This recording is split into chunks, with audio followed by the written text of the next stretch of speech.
హల్లెలూయా. ప్రభు మిమ్మల్ని దీవించి ఆశీర్వదించి బలపరిచి నడిపించును గాక. మరి లెంట్లోని మొదటి ఆదివారంకి మనందరం ప్రవేశించి ఉన్నాము. కాబట్టి లెంట్ సీజన్లో ఉంటున్న మనము ఎక్కువ దేవునితో సమయం గడిపే వారమై ఉన్నాము. కాబట్టి ఈ లెంట్ సీజన్లో let us examine ourselves that how are we walking with God. దేవునితో మనము ఎట్టి రీతిగా నడుచుకుంటున్నాము లేక ఎట్టి రీతిగా నడిపింపబడుతున్నాము అని మనని మనము ఒకసారి సరి చూసుకునే చక్కటి సమయం ఇది. కాబట్టి మనము దేవునితో నడుచుకునే విధానము అది దేవునికి ప్రీతికరమైన. Is God really satisfied with your life? నిజంగా నీ జీవితాన్ని బట్టి ప్రభు ఆనందించగలుగుతున్నాడు. కాబట్టి లెంట్ సీజన్లో ఏసైలో ఉంటున్న కొన్ని క్వాలిటీస్ మనము ధ్యానిస్తాము, నేర్చుకున్నాం. ఏంటి అంటే ఆయన నిన్ను నన్ను ప్రేమించాడు, ఆయన సర్వాన్ని విడిచిపెట్టి ఈ భూమిపైకి దిగి వచ్చాడు. బైబిల్ చెప్తుంది ఆయన దాసుని స్వరూపము ధరించుకున్నాడు. కాబట్టి ఈరోజు వాక్యము దాసునికి ఉన్న కొన్ని లక్షణాలు మనము ఆయన యుద్ధ నుంచి మనము నేర్చుకోలే ముందు మనము వాక్య భాగంలోకి వెళ్తే ఫిలిప్పీయులకు రాసిన పత్రిక 2వ అధ్యాయం ఒకసారి చదువుకుందాం. ఫిలిప్పీయులకు రాసిన పత్రిక 2వ అధ్యాయము 1 నుంచి. క్రీస్తునందు ఏ హెచ్చరిక అయినను ప్రేమ వలన ఆదరణైనను ఆత్మయందు ఏ సహవాసమైనను ఏ దయారసమైనను వాత్సల్యమైనను ఉన్న ఎడల మీరు ఏక మనస్కులగునట్లుగా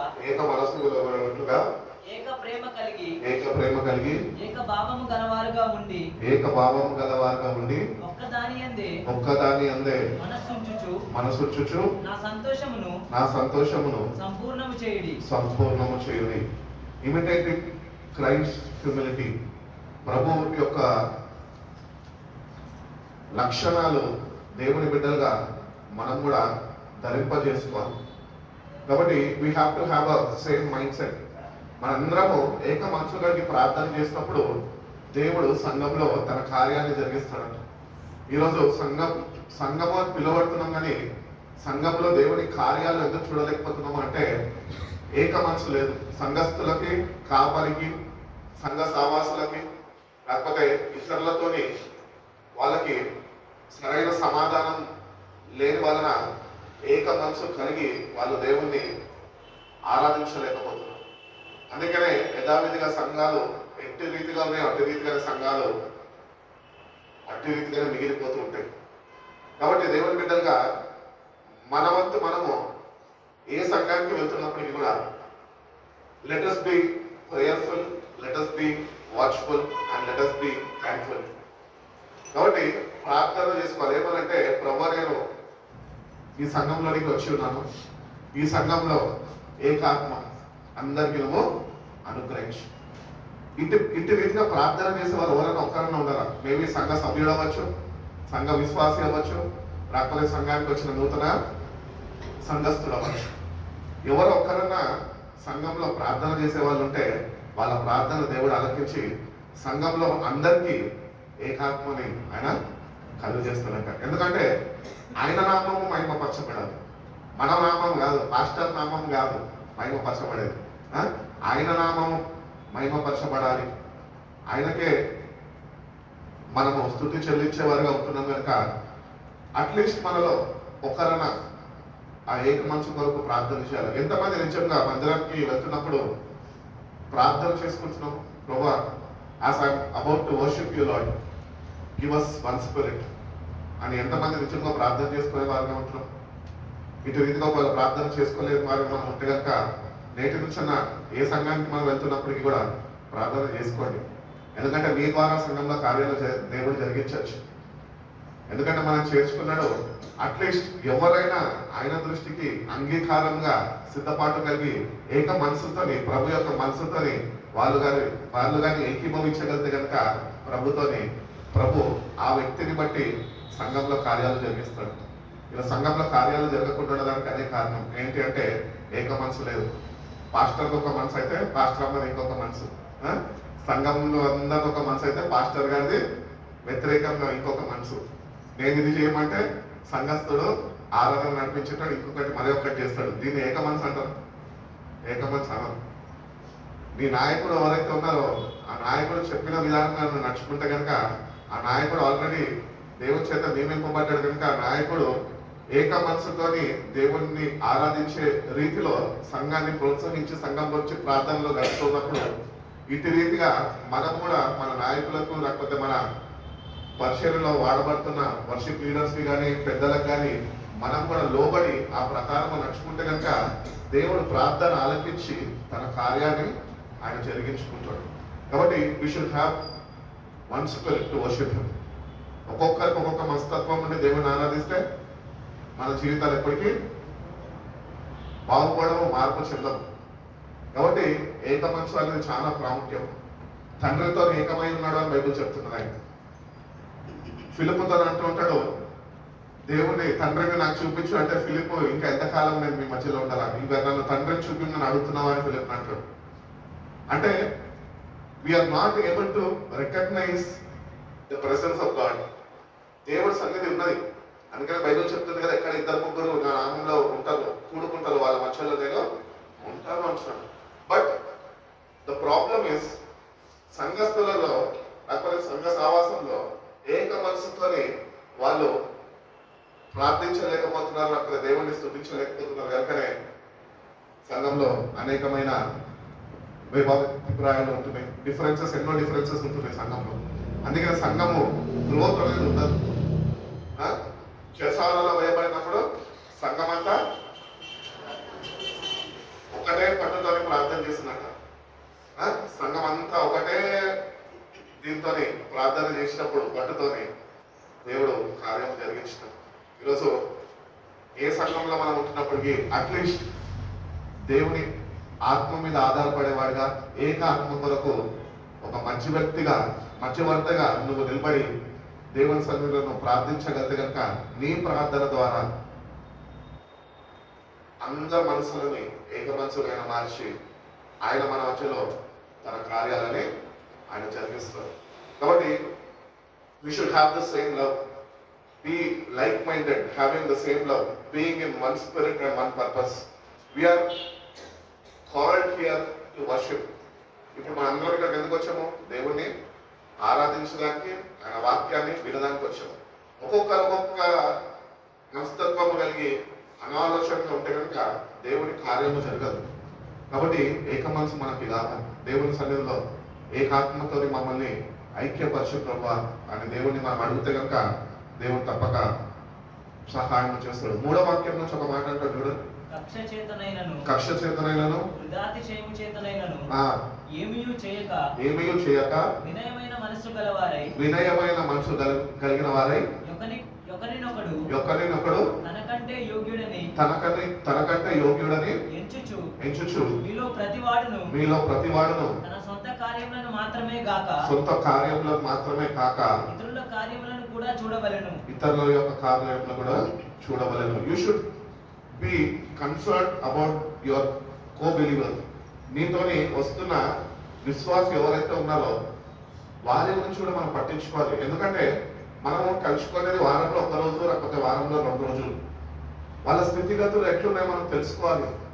వాళ్ళు మంచి చెడులు ఎట్లున్నాయో మనం తెలుసుకొని దేవుని యొక్క సహాయం ద్వారా లేకపోతే దేవుని యొక్క ప్రేరేపణ ద్వారా దేవుని మాటల ద్వారా నువ్వు దేవుళ్ళు ఇంకొద్దిగా ఆ వ్యక్తి కన్నా ఎక్కువగా నువ్వు బలపరచబడి ఉండొచ్చు. దేవుళ్ళు ఇంకా కొద్దిగా ఎక్కువ ఎదుగుదల నీకు ఉండొచ్చు. కాబట్టి నీ సావాసంలోకి ఆ వ్యక్తి నడిపింపబడుతున్నప్పుడు నీ ప్రోత్సాహం కూడా ఆ వ్యక్తికి కావాలా. దేవుడు ఒక్కడే ప్రోత్సహించాడు, కానీ దేవుడు తన ప్రోత్సాహాన్ని ఆ వ్యక్తికి కూడా అందించడానికి మధ్యలో నిన్ను కూడా ఆయన వాడుకుంటూ ఉంటాడు. కాబట్టి we should be ready to be used by God. దేవుని సన్నిధిలో వస్తున్న మనము దేవుని చేతిలో ఏ నిమిషమైనా ఏ క్షణమైనా వాడబడే పాత్రలుగా మనం ఉండాలి అని దేవుడు కోరుకుంటున్నాడు. వాటి పక్కన వాళ్ళ ఇంట్రెస్ట్ కూడా మనం పట్టించుకోవాలి. నాకెందుకులే, శ్రద్ధ వహించా, నాకెందుకులే, ఎట్లా వస్తే నాకెందుకు. ఇటువంటి మనస్తత్వంతో నువ్వు వస్తే మందిరానికి నీ జీవితంలో నువ్వు దేవుని కార్యాలు చూడలేవు. ఇతరుల జీవితాల్లో దేవుడి కార్యాలు జరిగిస్తుండగా నువ్వు ఎంతకాలం వేచి ఉన్నప్పటికీ దేవుడు అవి నీ జీవితంలో ఏమాత్రమో ఆయన జరిగించలేని వాడుగా మిగిలిపోతూ ఉంటాం. కాబట్టి అట్టి రీతిగా కాక we should have concern for others. అందుకనే నిన్ను వల్ల నేను పొరుగు వాడిని ప్రేమించు అని చెప్పింది దేవుడు. ప్రేమలోనే మొత్తం దాగి ఉన్నది. సారమంతా ఎక్కడ ఉన్నది? ప్రేమలోనే. ప్రేమంతా ఎక్కడ ఉన్నది? కల్వరి శిల్వలోనే ఉన్నది, ఇంకెక్కడ లేదు. అందుకనే యోహాను 3:16 అక్కడ దేవుడు లోకాన్ని ఎంతగానో ప్రేమించి తన ప్రియ కుమారుడిని ఆయన పంపి ఉన్నాడు. ఆయన ఎందుకు విశ్వసించిన వాడు నశింపక నిత్య జీవం పొందుకుంటాడు. కాబట్టి the spirit of God should live inside of you. దేవుని ఆత్మ నీలో ఉన్నప్పుడు దేవుడిలో ఉంటున్న గుణలక్షణాలన్నింటితో నువ్వు నింపబడుతూ ఉంటావు.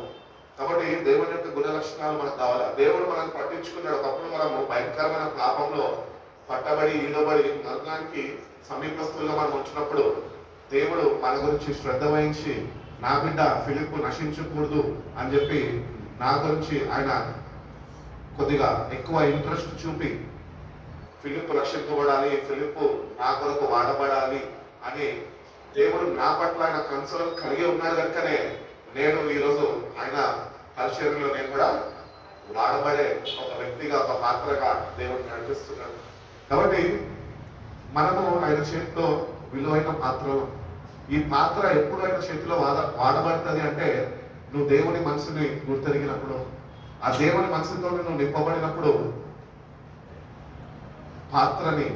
ఈ పాత్రని దేవుడు వాడుకోగలదు. అందుకనే భక్తుడైన పౌలు కూడా అంటూ ఉంటాడు కదా, క్రీస్తు యొక్క మనసును మీరు ధరించుకోండి.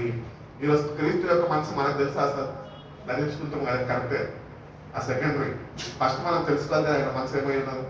నువ్వు ఎంత ఘోర పాపం అయినప్పటికీ కూడా ఆయన మనసు అయితే తెలుసా, నేను ఆయన ప్రేమిస్తూనే ఉన్నాను. అది ఆయన మనసు. అదే మనము ఎవరైనా పాపంలో పట్టబడిన వారు లేకపోతే పాపం చేసేటోళ్ళని చూస్తే ఏం చేస్తాం మనం? ముందొకలాగా ఉంటాడు, వాడు వెనకాల ఇంకోలాగా ఉంటాడని వాడిని అసహించుకుంటాము, ద్వేషిస్తాము. ఇది క్రీస్తు యొక్క మనసు కాదు అని వాక్యం చెప్తుంది.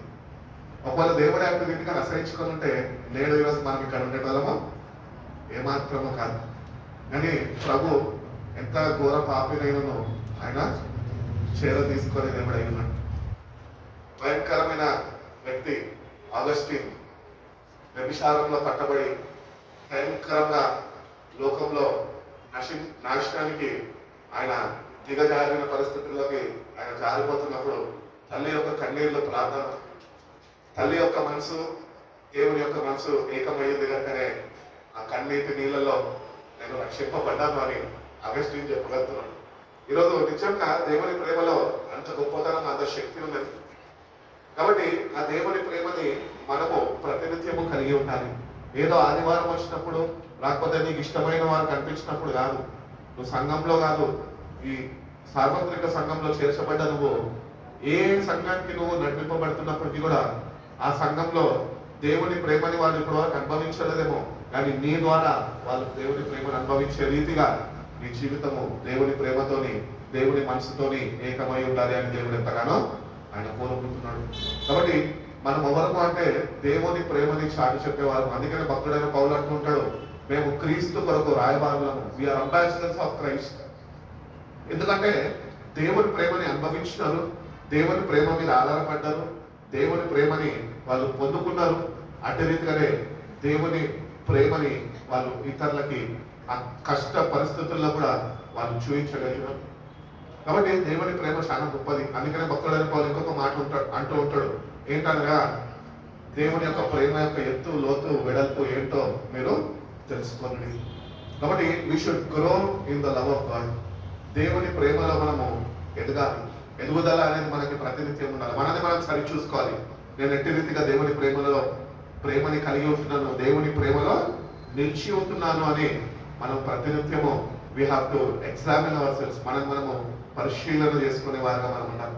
ఎందుకంటే దేవుని ప్రేమ నుంచి దూరం అయిపోతే లేకపోయే కష్టాలు మనము కొని తెచ్చుకుంటాం. అందుకని దేవుని ప్రేమలో నిలిచి ఉంటేనే మనము ఆయనలో వర్ధిల్లగలుగుతాము అని దేవుని వాక్యము చెప్తున్నది. అదేవిధంగా మనం చూసుకున్నట్లయితే కనుక 5వ వాక్యం చూడండి. క్రీస్తు యేసునకు కలిగిన మనసు ఈ మనసు మీరును కలిగి ఉండుడి. ఈ మనసు మీరును కలిగి ఉండండి. ఆయన దేవుని స్వరూపము కలిగిన వాడై ఉండి, ఆయన దేవుని స్వరూపము కలిగిన వాడై ఉండి, దేవునితో సమానముగా ఉండుట, దేవునితో సమానంగా ఉండుట విడిచిపెట్టకూడని భాగ్యమని ఎంచుకొనలేదు గాని, విడిచిపెట్టని భాగ్యమని ఎంచుకొనలేదు గాని, మనుషుల పోలికగా పుట్టి దాసుని స్వరూపము ధరించుకొని తన్ను తానే రిక్తునిగా చేసుకొను. ఆయన దేవునితోని సమానంగా ఉన్నానని ఆయన సరిచూసుకొని ఆయన అది ఎంచుకోక తను తాను రిక్తునిగా మార్చుకున్నాడట, దాసుని స్వరూపము ధరించుకున్నాడట. కాబట్టి దేవుని బిడ్డలుగా మనం ఒకటి గుర్తించాలి. ఏంటి అంటే దేవుని చేతుల్లో మనము వాడబడాలంటే మొట్టమొదటిగా నీకు సర్వెంట్ ఫుడ్ కావాలి, తర్వాత ప్రీస్ట్ ఫుడ్లోకి తీసుకెళ్తాడు ఆయన. నీకు ఏమంటారు, దాసుడు చేసే పరిచర్య నువ్వు కానీ చేయలేని వ్యక్తిగా ఉంటే నువ్వు దేవుని పరిచర్యకి ఏమాత్రము ఉపయోగకరంగా ఉండవు. కాబట్టి సర్వెంట్ మనం ఎట్లా చూస్తామండి, అజమాయిషీ చేస్తాం వాళ్ళ మీద. ఎందుకు? నెల తిరిగేటప్పటికి జీతం ఇస్తాం కాబట్టి.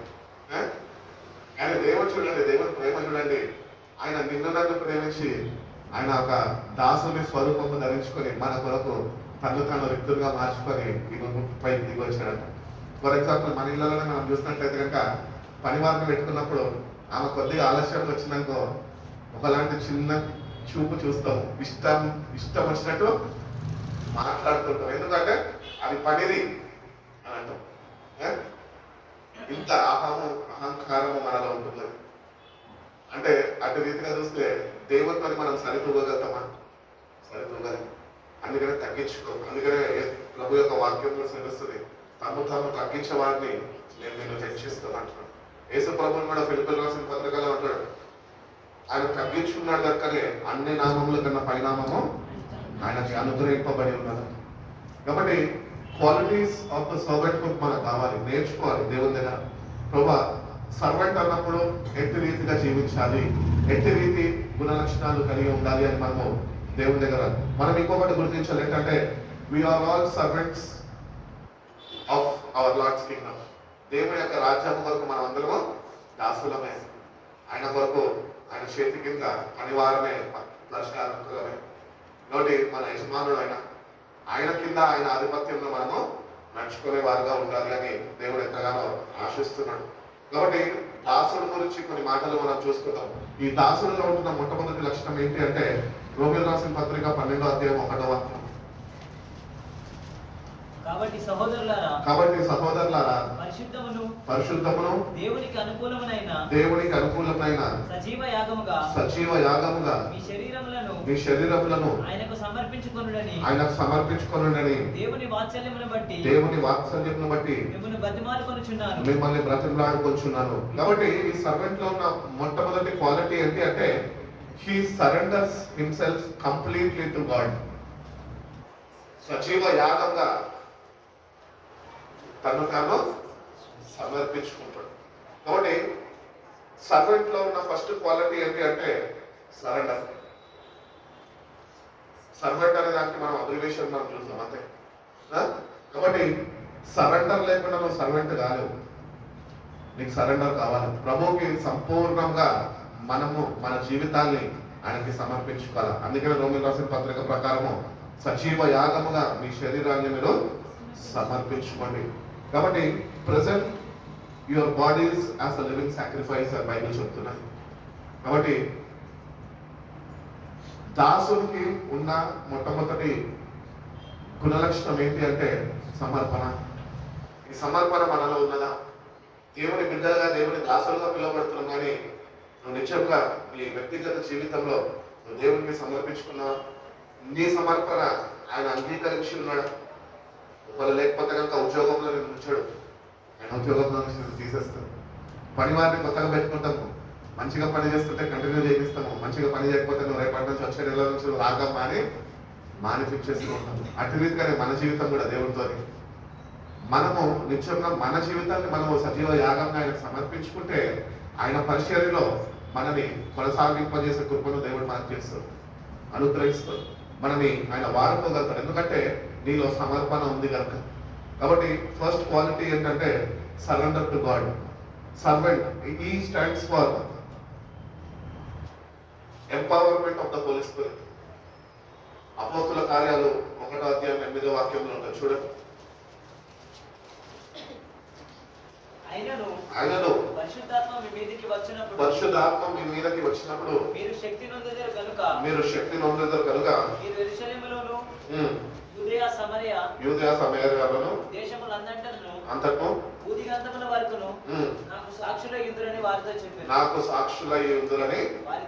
వారితో చెప్పారు. కాబట్టి సెకండ్ క్వాలిటీ సర్వెంట్కి ఏముండాలంటే he has to receive the gift of the Holy Spirit. దేవుని దాసుడుగా పిలువబడితే సరిపోదు. ఫస్ట్ నీకు సమర్పణ ఉండాలా, రెండోది పరిశుద్ధాత్మని పొందుకున్న అనుభవము నీకు ఉండాలి. అప్పుడే నువ్వు బూది గంతముల వరకు నువ్వు ఆయన కొరకు సాక్షులుగా నువ్వు ఉండగలుగుతావు. కాబట్టి we should wait in the presence of God. Once you wholeheartedly surrender your life to God, God will equip you with the Holy Spirit. ఆయనకి తగ్గ పాత్రగా నిన్ను మర్చిపోవాలి అంటే కనుక, ఆయన నిన్ను వాడుకోవాలి అంటే కనుక ఫస్ట్ నీకు ఒక ఆసక్తి నీలో ఉండాలి. ఏంటి అంటే ఆయన పంపబోతున్న పరిశుద్ధాత్మ ఏదైతే ఆయన చెప్పి ఉన్నాడో అది నేటి సంఘంలో ఉంటున్న మనము అది మనం పొందుకోవాలి. You should receive the power from above, not the power from your church. సంఘ సభ్యులతోనే నీకున్న బలం కాదు, లేకపోతే పాస్టర్ గారు నీకు ఇస్తున్న సపోర్ట్ కాదు, దేవుడు అనుగ్రహిస్తున్న పరిశుద్ధాత్మ యొక్క శక్తిని మనము పొందుకునే వారమై ఉన్నాం. కాబట్టి సెకండ్ క్వాలిటీ వచ్చేసి you should be empowered with the Holy Spirit by God. ఈరోజు సంఘాలు ఎట్లా ఉంటున్నాయంటే, మా సంఘంకి రండి, మా పాస్టర్తో ప్రార్థన చేయించుకోండి, ఆయన అభిషేక్తుడు, ఆయన మీకు ప్రార్థన చేస్తే మీరు కూడా అభిషేకాన్ని పొందుకుంటారు. అభిషేకము మనిషి నుంచి ట్రాన్స్ఫర్ అయ్యేది కాదు, అది దేవుడి దగ్గర నుంచి డైరెక్ట్ గా అనుగ్రహింపబడేది. కాబట్టి ఇటువంటి తప్పు బోధనలో మన సంఘాలు, సంఘస్థులు, లేకపోతే ఈరోజు సార్వత్రిక సంఘము నడపబడుతుంది.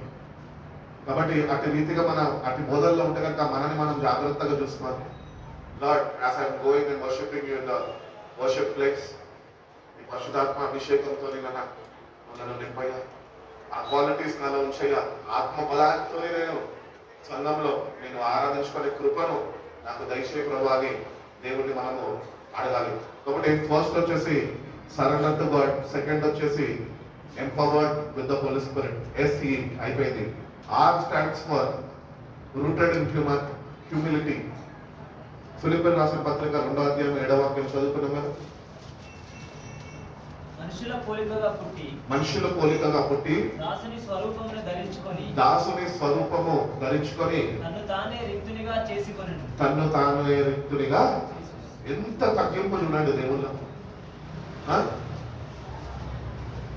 He wants us to be rooted in his humility.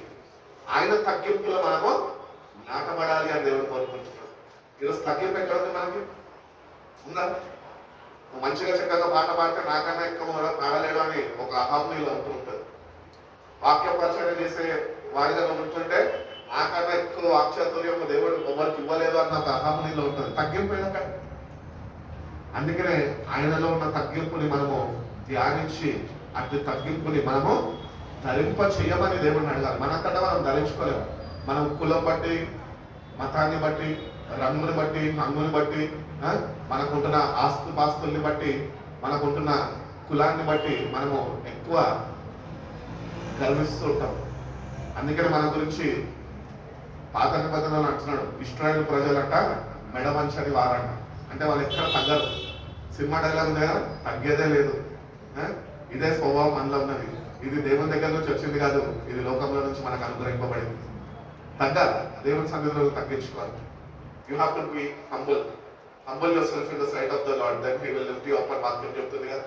కాబట్టి ఆయనలో ఉన్న తగ్గింపుల నుంచి మనము దానిలో మన జీవితాన్ని మనం స్థిరపరచమంది ఉన్నాడు కదా. అటు తగ్గింపు కలిగి నువ్వు కానీ దేవుని కొరకు వాడబడడానికి ఇష్టపడితే కనుక ఆ దేవుడిలో తగ్గింపు ఆయన నీలో చూడగలిగినాడు కనుక ఆయన నువ్వు తప్పక లేవనెత్తి ఆయన వాడుకుంటాడు. కాబట్టి you have to B rooted in Christ, you have to B rooted in Christ humility.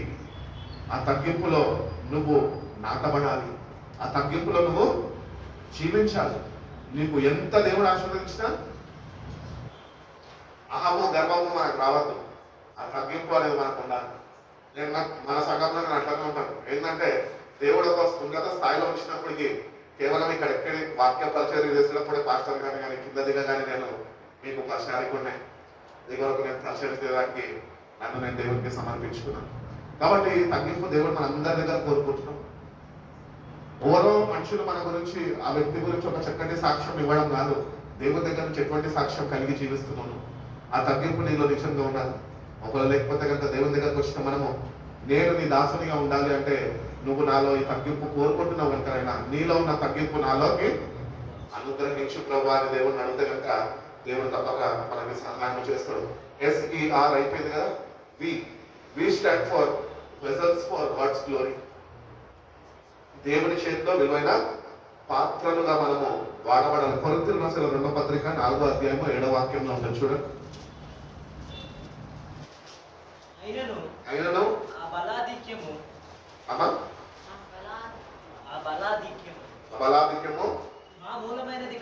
మా మూలమైనది కాక దేవునిదై ఉండునట్లు మంటి ఘటములలో ఈ ఐశ్వర్యము మాకు కలదు. అబ్బా, ఎంత చక్కటి మాట చూడండి అక్కడ. We are just jars of clay, మట్టి పాత్రలో మనం అంతే. మనలో ఏ మనిషి లేదు, మనం దేవుని చేతిలో ఏ మాత్రము ప్రయోజనకరంగా కాదు. We are unfit to do God service, but God really love you. నువ్వు మట్టి పాత్ర అయినప్పటికీ కూడా దేవుడు నిన్ను ప్రేమించాడు, ఒక మహిమ పాత్రగా నిన్ను తన ఆత్మని నీలో వచ్చి ఆయన వాడతారని ఆశపడుతున్నాడు. కాబట్టి దేవుని దగ్గరకు వస్తే మనము we have to be vessels for God's glory.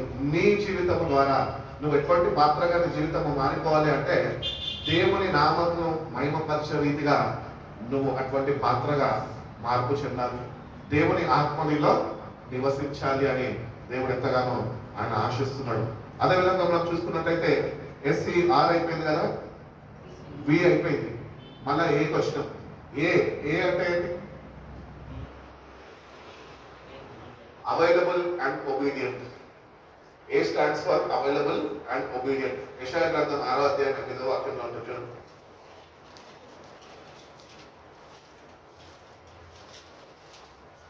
6:8. అప్పుడు నేను ఎవరిని పంపదను, నా నిమిత్తము ఎవడు పోవుదని ప్రభు సెలవీయగా వింటిని. అంతట నేను చింతగించుము, నేనున్నాను, నన్ను పంపమనగా ఆయన నీవు పోయి. చాలండి. కాబట్టి you have to be available. దేవుడు అక్కడ మాట్లాడుతుండగా ఈయనొక్కరే ప్రవక్త అయిన యెషయా నిలబడి ఆయన చెప్పగలుగుతున్నాడు ఏంటి అంటే నేను నీ కొరకు అందుబాటులో ఉన్నాను, నువ్వు నన్ను పంపుము. God qualifies the called. ఆయన పిలిచిన వారిని ఆయన ఎంపిక చేసుకుంటాడు. He will bless you with super natural gifts. ఆత్మ వరాల చేత ఆయన నిన్ను అలంకరిస్తాడు, నింపుతాడు. కాబట్టి వీటిని అన్నిటితోని మనము నింపబడాలి అంటే ఇవన్నీ మనము అలవర్చుకోవాలి అంటే కనుక నువ్వు ఏం చేయాలి అంటే నువ్వు దేవునికి అందుబాటులో ఉండాలి. Yes Lord, I stand here, you can use me. ఏ నిమిషమైనా.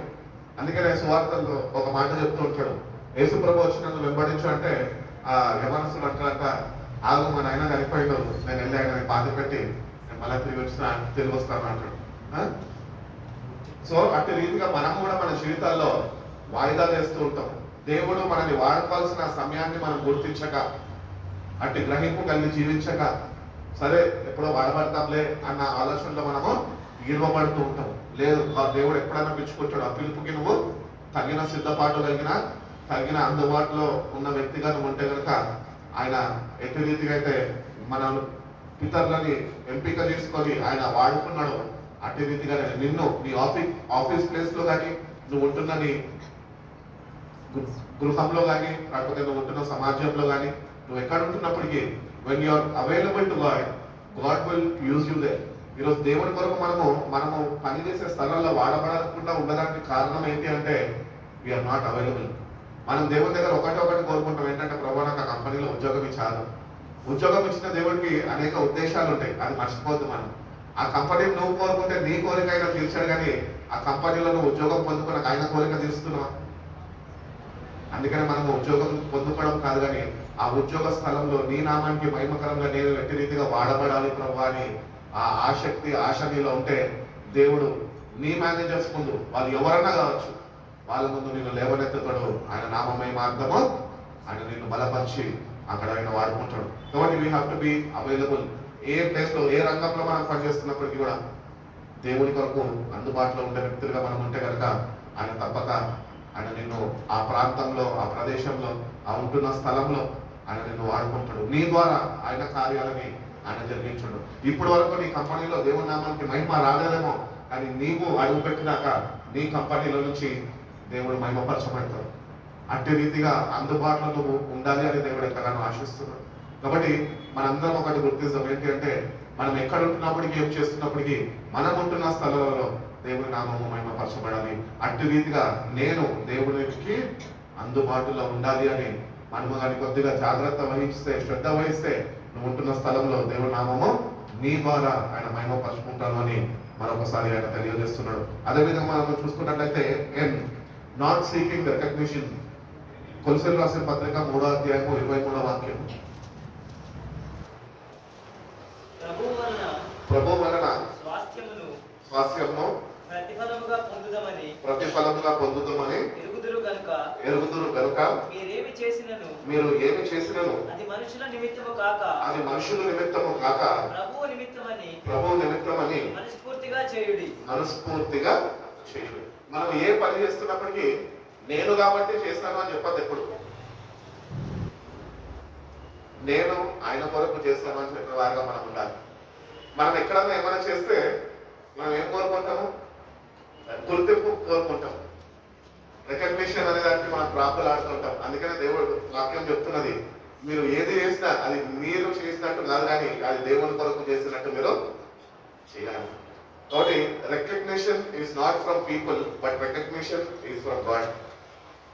అందుకనే భక్తుడు అంటూ ఉంటాడు, ఏంటంటే ఈ లోకమంతా నిన్ను గుర్తించచ్చేమో కానీ పరలోకము నిన్ను గుర్తించకపోతే ఏమి లాభం? నువ్వు ఈ లోకంలో ఫేమస్ పర్సన్ అయి ఉండొచ్చు, but if heaven doesn't know your name, what is the use? అందుకనే గుర్తింపు మనకి పరమందు ఉండాలి. అందుకని భక్తుడైన పౌలుడు అంటాడు, మీ పౌరస్థితి పరలోకమందు ఉన్నది. మనము ఈ లోకంలో ఈ భక్తి చేస్తున్నప్పుడు ఒకటి గుర్తిస్తాం, ఏంటంటే ఈ లోకంలో గుర్తింపు కొరకు మనం సంఘానికి వెళ్ళక్కర్లే, మన పాస్టర్ దగ్గర గుర్తింపు కొరకు పాస్టర్ వెనకాల వాడక్కర్లేదు. మన సంఘంలో ఒక మనిషి వ్యక్తిగా, ఒక ఉన్నత స్థాయిలో ఉన్నవాడిగా అందరు నన్ను పొగడాలి అన్న గుర్తింపు పొందుకోక్కర్లేదు. కానీ మనము దీన మనసుతో ఆయన సన్నిధికి వస్తే ఆయనలో గుర్తింపు మనకు ఉంటే చాలు. ఆయనలో మన గుర్తింపు ఉండాలి అంటున్నాడు. కాబట్టి నాట్ సెల్ఫ్ సీకింగ్, ఎప్పుడు సొంతగా అది గుర్తింపును కోరుకోదు, కానీ అది ఎప్పుడు దేవుణ్ణి గుర్తించి దేవుణ్ణి ప్రకటించేదిగా, దేవుణ్ణి చాటి చెప్పేదిగా ఉంటుంది. కాబట్టి మన జీవితాల్లో we should not be self seeking for recognition. Recognition వద్దు నీకు, దేవుళ్ళలో ఒక గుర్తింపు ఒక్కటి సంపాదించుకుంటే చాలు లోకంలో. అందుకని అంటున్నట్టు ఒకడు లోకం మొత్తం సంపాదించుకొని వాడు ఆత్మని పోగొట్టుకుంటే వాడికి ఏమీ ప్రయోజనం? ఈరోజు అందరూ అదే చేస్తున్నారు. ఏంటంటే లోకంలో పెద్ద పేరు, ఉన్నత పేరు, అభిషక్తుడు, దైవజనుడు, అపోస్తులు, దైవజనులు, అభిషక్తులు, వీళ్ళందరూ యేసుప్రభు ఉన్నప్పుడే అబద్ధ బోధకులు బయలుదేరినారు అని దేవుడు ముందే చెప్పాడు. కాబట్టి ఎవరు అభిషక్తుడు అంటే ఎవరన్నా ఉంటే ఆయన మన ప్రభునే. ఆయనకు అభిషక్తుడు అని పేరు ఇవ్వబడేది. ఆయన అభిషేకించేవాడు. ఆ అభిషక్తుడి దగ్గర మనం గుర్తింపు పొందుకుంటే చాలు, లోకంలో గుర్తింపు మనకి వద్దు అని దేవుడు చెప్తున్నాడు. ఆఖరికి మనం చూసుకున్నట్లయితే కనుక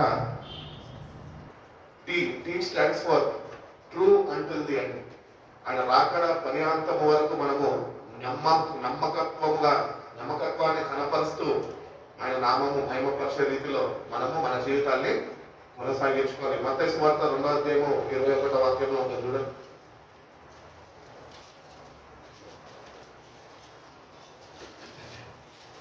శిశువు ప్రాణము తీయజూచుచుండిన వారు చనిపోయినని చెప్పాను.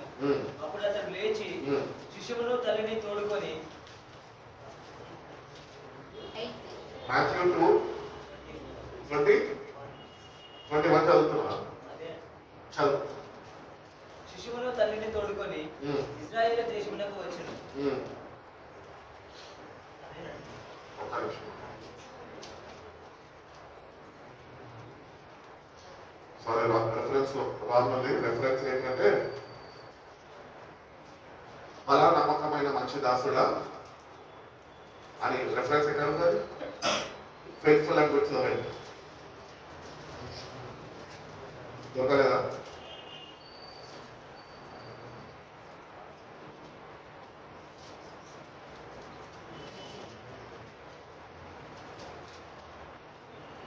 ఇరవై 23 అదే సువార్త.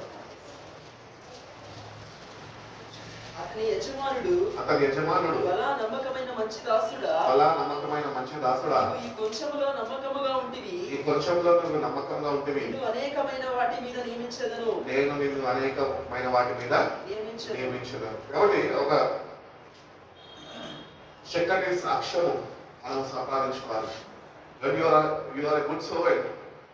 దేవుని దగ్గర నుంచి ఒక సాక్ష్యాన్ని నువ్వు పొందుకోగలదు.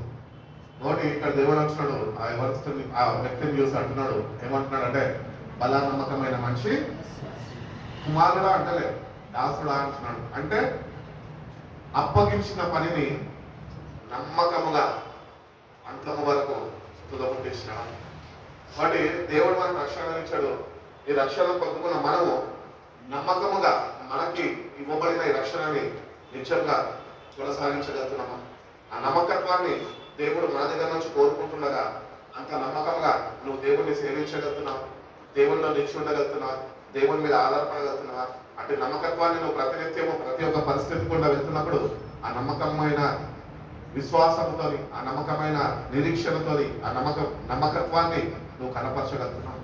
ఒకరు లేకపోతే కనుక నేటి నుంచన్నా నేను నమ్మకంగా నీ పరిచర్యలో అయినా, లేకపోతే నీ సేవలో, లేకపోతే నువ్వు ఇచ్చిన రక్షణలో, నీ అందు విశ్వాసంలో, నీ అందు నిరీక్షణలో నేను నమ్మకత్వంగా ముందుకు కొనసాగేవాడిగా ప్రభా నీ సహాయం నాకు దయచేయి ప్రభా అని దేవుని మనం అడిగితే కనుక దేవుడు తప్పక ఒక నమ్మకమైన మంచి దాసుడా అంటూ చక్కటి సాక్ష్యము దేవుడు నీకు కూడా ఆయన అనుగ్రహించాలంటున్నాడు.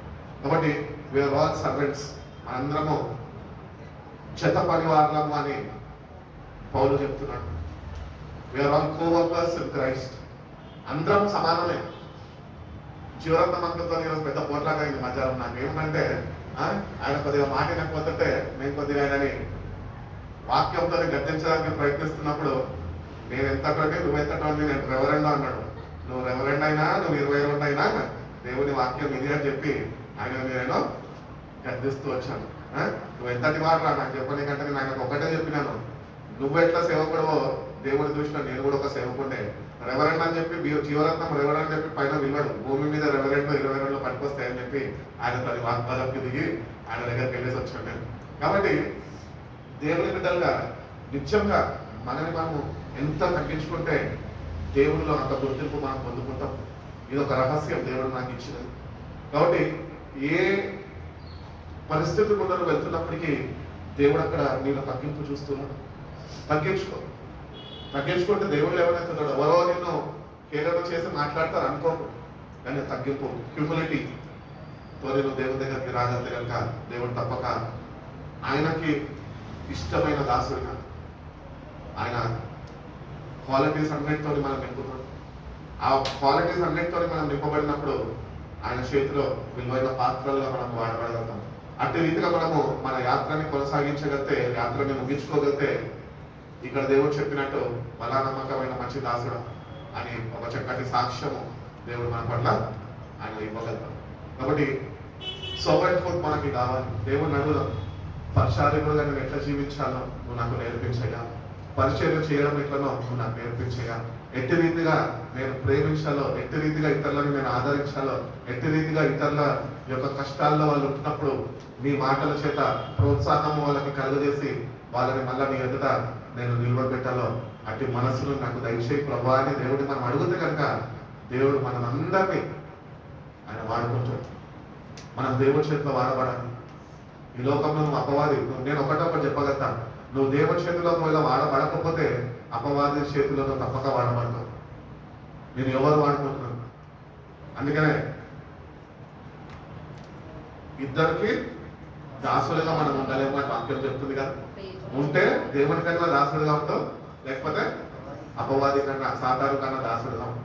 ఇద్దరికి దాసులుగా ఉండడానికి నువ్వు మెయింటైన్ చేసినట్టుకో అటర్ ఫ్లాప్ అయిపోతుంది జీవితం. కాబట్టి దేవుని దాసులుగా దేవుడు కోరుకుంటున్న రీతిగా first let us surrender our lifes to God, let us be empowered with the Holy Spirit. Thirdly, మూడోదిగా రూటెడ్ ఇన్ హ్యూమిలిటీ, దేవుని తగ్గింపులో మనము నాటబడతాము. నాలుగోదిగా దేవుని యొక్క విలువైన పాత్రల వలె మన జీవితాన్ని మనం సరిచూసుకుంటే దేవుడు తన మహిమాత్మను మనలో ఆయన ఉంచుతాడు. అదేవిధంగా ఐదోది, ఆయనకి అందుబాటులో మనము ప్రతినిత్యం ఉంటున్నామా లేదా అని మనం జాగ్రత్త వహించాలి. ఆరోదిగా మన గుర్తింపు కొరకు మనము ప్రాకులాడద్దు, కానీ ఆయనలో గుర్తింపు మనకు ఉన్నదా అని మనల్ని మనం సరి చూసుకోవాలి. ఆఖరిగా మనం చూసుకున్నట్లయితే అంతము వరకు నమ్మకముగా మనము మనకి ఇవ్వబడిన రక్షణలో మనం కొనసాగాలి. These are the qualities of the servant. Yesu ప్రభులో ఉన్న క్వాలిటీస్ అన్ని ఇవే. ఆయన కూడా దాసుని స్వరూపము ధరించుకున్నాడు. శరీరధారిగా ఆయన వచ్చినప్పుడు ఆయనలో ఆత్మ లేదు, కానీ ఆయన పుట్టినాడు. ఆయన 30 సంవత్సరాలు గృహంలో తల్లిదండ్రుల దగ్గర పెరిగినాడు. ఆ దేవుని యొక్క బాప్తిజము పొందుకున్నాక మహిమాత్మతోని మట్టి శరీరము నింపబడ్డది. మహిమ కార్యాలు ఆయన జరిగించగలిగినాడు. కాబట్టి he was also powerless when he was born, but he is the power and he proved that I am the resurrection and the life. పునరుద్ధానము జీవము నేనే. రాయల్లో విశ్వసించిన వాడు ఏంటంటే నశించిపోడు, మరణించాడు అని చెప్తున్నాడు. కాబట్టి దేవుడు మనకు ఒక మాదిరి. దాసుడు ఎట్టి రీతిగా జీవించాలో, దాసుడికి ఉంటున్న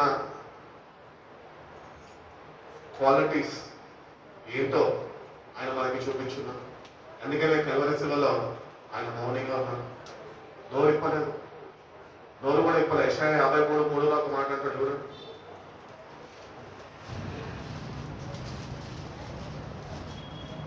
అతడు తృణీకరింపబడిన వాడు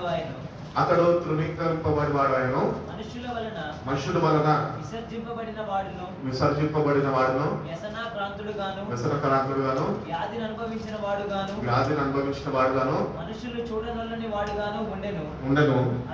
అతడు తృణీకరింపబడిన వాడు గనుక మనము అతనిని ఎన్నిక చేయకపోతిమి. కాబట్టి he was rejected by the men. Bible చెప్తున్నది he was men of sorrows అన్న. లోక పాప భారమంతా ఆయన మీద వేసేసారు.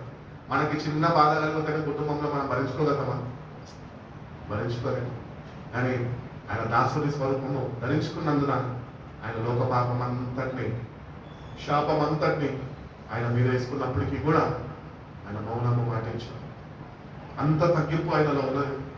ఆ తగ్గింపు మీరు ఈ లెంట్ సీజన్లో ధ్యానిస్తూ అటు తగ్గింపును దేవుని యొద్ద నుంచి మనము పొందుకునే వారమై ఉండాలి అని దేవుడు కోరుకుంటున్నాడు. అదే అధ్యాయంలో 11వ వాక్యం చూడమ్మా. అతడు తనకు కలిగిన వేదనను చూచి తృప్తి నందును. నీతిమంతుడైన నా సేవకుడు జనుల దోషమును భరించి తనకున్న అనుభవ జ్ఞానము చేత అనేకులను నిర్దోషులుగా చేయును. అబ్బా, మనల్ని భరించాడంట. ఈరోజు ఆయన మనల్ని భరించి మనల్ని అట్టి రీతిగా సహించాడు కనుకనే ఈరోజు మనము దేవుని బిడ్డలుగా విమోచించబడ్డాం. అన్ని ఆయన మీదనే. చేయరాని నేరమంతా కూడా ఆయన మీదనే వేసేసారు. కానీ ఆయన నిన్ను నన్ను ప్రేమించి ఈరోజు నేడు మనము ఆయన బిడ్డలుగా ఆయన నామాన్ని మనము స్తుతించాలని, ఆయన నామాన్ని కీర్తించాలని, ఆయన నామంలో మనము జీవించాలని, మన ద్వారా ఆయన నామము మహిమపరచబడాలని ఆయన దాసుని స్వరూపము ధరించుకున్నాం. కాబట్టి అంత తగ్గింపు దేవుడు మనకు నేర్పిస్తుండగా దేవుని యొద్దకు వచ్చిన మనము ఎంత తగ్గింపు కలిగి మనం జీవిస్తున్నాం. నిజంగా తగ్గింపు నీలో లేకపోతే కనుక దేవుడు నేను బట్టి ఏమాత్రం ఆయన సంతోషించలేడు, ఆనందించలేడు. నువ్వు ఆయాసకరంగానే ఉంటావు ప్రభు. కాబట్టి నీ జీవితంలో ఆ తగ్గింపు అనేది ఒకసారి దృష్టించి ఎంత తగ్గింపు దేవుడు నీ దగ్గర నుంచి కోరుకుంటున్నాడో అంత నిన్ను నువ్వు తగ్గించుకోగలితే, దేవునికి నీ జీవితాన్ని సమర్పించుకోగలితే కనుక దేవుడు తప్పక ఆయన ఒక ఉన్నత స్థాయిలో నేను లేవనెత్తాడు. ఒక విలువైన పాత్రగా నేను వాడుకొని అనేకులకి ఆశీర్వాదకరంగా దేవునికరంగా దేవుని జీవితాన్ని మారుస్తాడు. దేవుని పట్టి కృప మనందరికీ అనుగ్రహించి మనల్ని బలపరిచి నడిపించిన కాక చిన్న ప్రార్థన చేసుకుని పరిశుద్ధుడా ప్రేమ కలిగినైనా గొప్పనైనా మమ్మల్ని మీరు ఎంతగానో ప్రేమించారు కదా. నాకునైనా మరొక ఆరాధనైనా సాయంత్రకాలంలో మీ సన్నిధిలో ఆరాధించుకున్న మనం దయచేసిన విధానం కలిగిస్తున్నారు ప్రభా. అవును ప్రభా, మీ వాక్య ప్రకారమునైనా నిశ్చిత వర్ణము ప్రకారము ప్రభా మేమందరము ప్రభా నీకు దాసులై ఉన్నాము ప్రభా. ఆ దాసత్వంలోనైనా మేము ఆ శిక్షణలోనైనా సరైన రీతిలో ప్రభా మేమునైనా తరబీదు చేయబడి ప్రభా అట్టి రీతిగా ప్రభా నిన్నునైనా మేము కలిగి జీవించే కృపను మాకు దయచేయండి.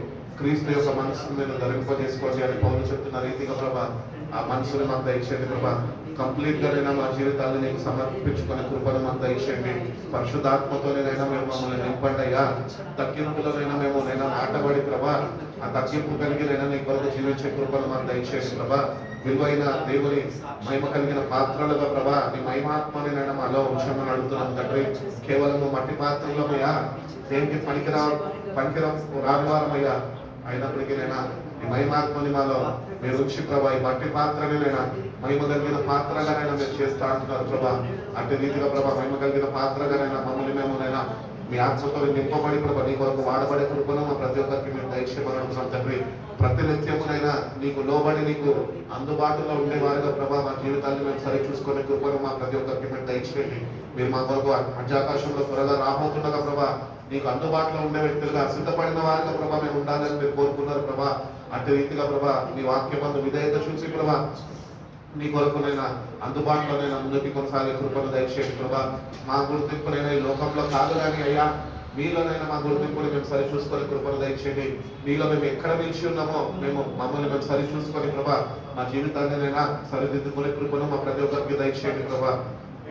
అంతము వలస ప్రభా మీరు ఇచ్చిన రక్షణనైనా మేము కొనసాగించుకునే వారిగా ప్రభా మా రక్షణ నిమిత్తమునైనా ప్రతినిత్యమునైనా మేము శ్రద్ధ వహిస్తూ ప్రభా మా రక్షణనైనా భయముతోనూ వణుకుతోనూ కొనసాగించుకునే కృపణమైనటువంటి ఆత్మ నడిపింపులు మా ప్రతి ఒక్కరికి మీరు దయచేయండి ప్రభా.